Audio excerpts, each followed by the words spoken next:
the report is an attempt to share with the people of Kerala the findings of a group of experts about the impact of the Vizhinjam International Seaport Limited on the ecology and people of Kerala.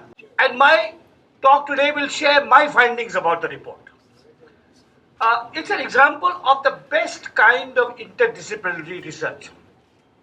It brings together the perspective of ecologists, geologists, climate scientists, sociologists, economists, political theorists, and activists. The report rests on an enormous amount of empirical research, detailed empirical research, using the most rigorous scientific methodologies.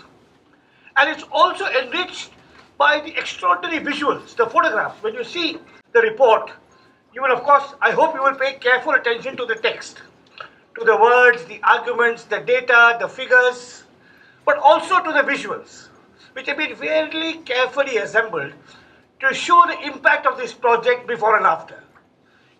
So you will see that too.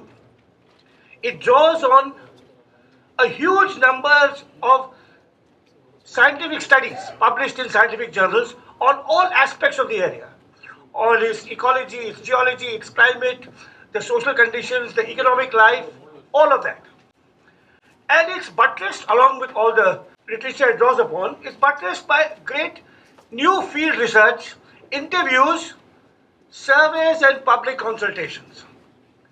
Now, I believe that the Government of Kerala is commissioning its own report on this project, and we don't know when it will be available.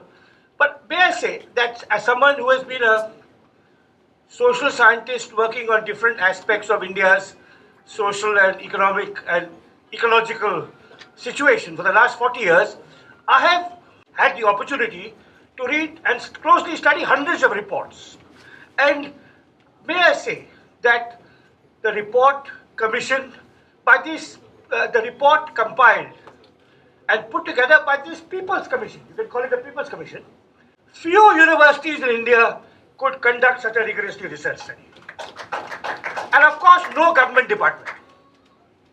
I haven't seen the report of the Kerala government yet, but I've seen other government reports of different kinds.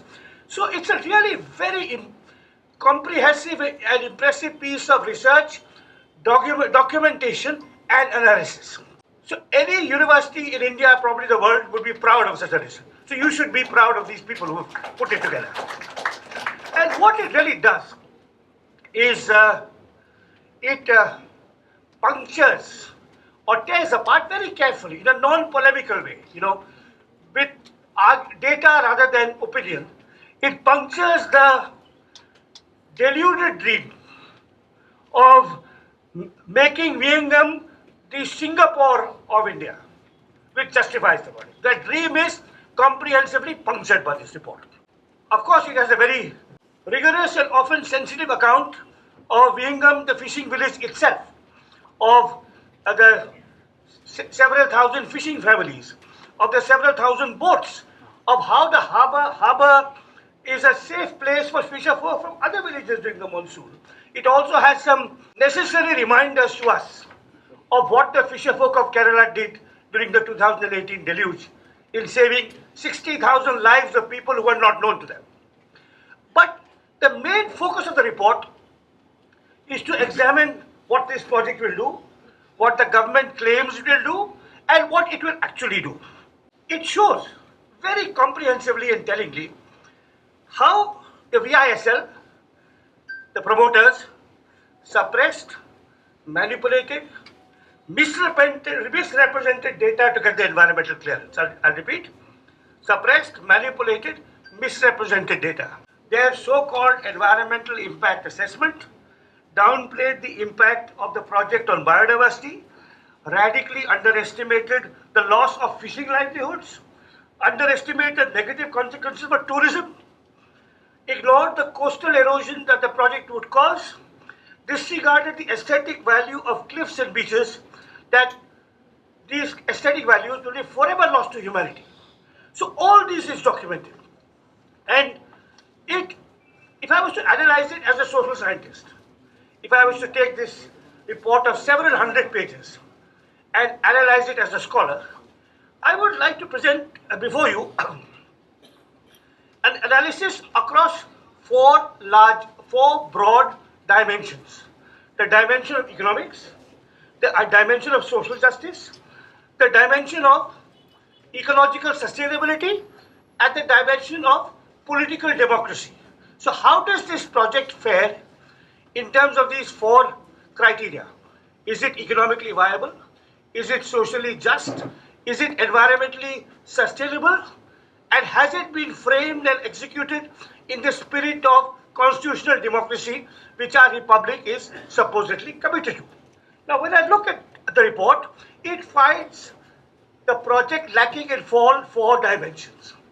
If you look at economic viability, you find, as documented in this report, time delays, maybe several years before we know that this project will be completed, cost overruns, inflated future benefits, and above all, the government of Kerala, from the public exchequer, from the hard-won taxes that all of you pay, so massively subsidizing a single private firm.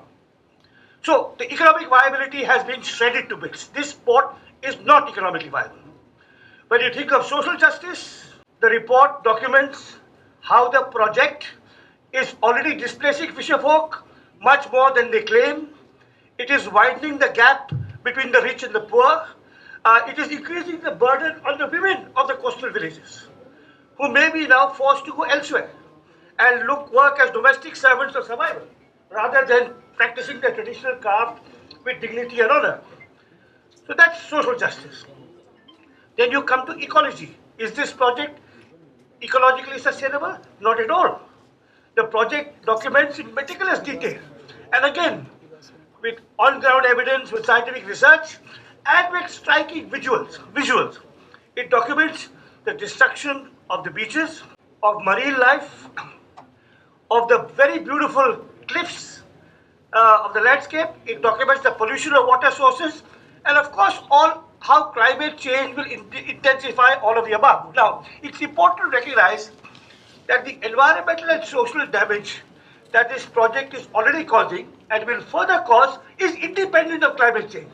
Climate change may make it worse, but it is already happening independent of climate change because of how carelessly and you may even say foolishly this project has been planned and executed.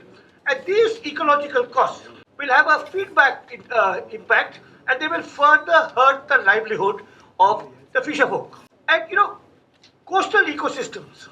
You read out Robert Frost's poem, and you substituted seas for woods.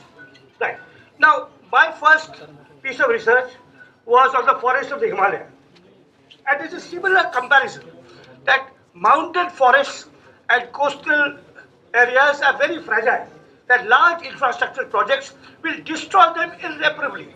If you see what the Char Dham project is doing to my native Uttarakhand, you will understand what this project will do to the coastal ecosystem of Kerala. And there is a documentation in this report of the loss of ecosystem services, which they estimate at 2,000 crores a year. That's just forget the displacement of fisherfolk and social injustice. 2,000 crore a year will be lost because of pollution of water sources, erosion, and so on and so forth. And finally, of course, there's the political dimension. Is this project, how has it been passed through? Is it transparent? No. Have people been consulted? No. It is secretive, non-transparent, and anti-democratic. And of course, as this report shows, all three major political parties are complicit in this. The two major parties of Kerala, the CPM and the Congress, and the BJP in the center, all three have pushed it through secretive, non-transparent means. Finally, the report, as in the title, also talks about the aesthetic and cultural dimension. How the beaches have been a shared haven for every citizen. A space for social and spiritual nourishment, a venue for music, sport, and festivals, all of which will be, undermined by this project. I am a scholar, so I have come here to praise, but also to criticize. And there is one minor flaw in the report. It is a minor flaw, but let me point it out. And that is the report, while very comprehensive, when it talks about economics, social life, ecology, and politics, leaves out the question of national security. And that question of national security is also relevant to this project. And let me explain. A single private firm, I repeat, a single private firm, the Adanis, runs 13 seaports and 8 airports in India. A single private firm. It already controls a great amount of traffic of who is coming into the country, who is going out, what goods can come in, who cannot go, not the government. A single private firm favored by this government. And this Vizhinjam project further undermines our national security because it increases the monopoly. It is not just an economic monopoly. It is not just the capture of territory. It is not just the subsidizing by the state and the central government of this firm. Can you imagine any self-respecting country, any so-called proud country, hand over to one company almost all its major airports and all its major seaports? What does this do to our security? So, taking this into account, if you take the threats to national security into account, it only strengthens the arguments of the report. So I would say, from the point of view of economic viability, social justice, environmental sustainability, democracy, and national security, from all these standpoints, the VISL project is antithetical, opposed to the interests of the citizens of Kerala and of India. This project is economically flawed, socially unjust, environmentally disastrous, and profoundly anti-democratic. And the report that the scholars have produced, the scholars and civic activists have produced, is a great public service.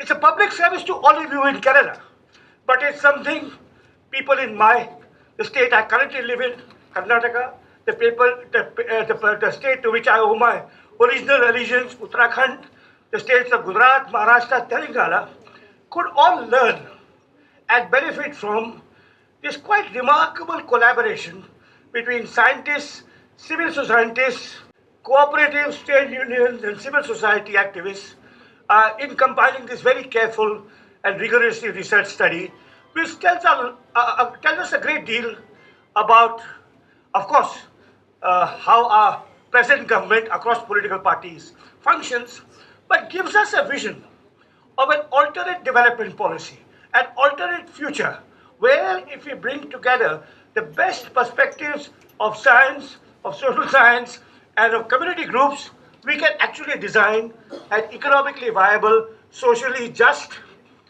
environmentally sustainable, and truly democratic future. Thank you.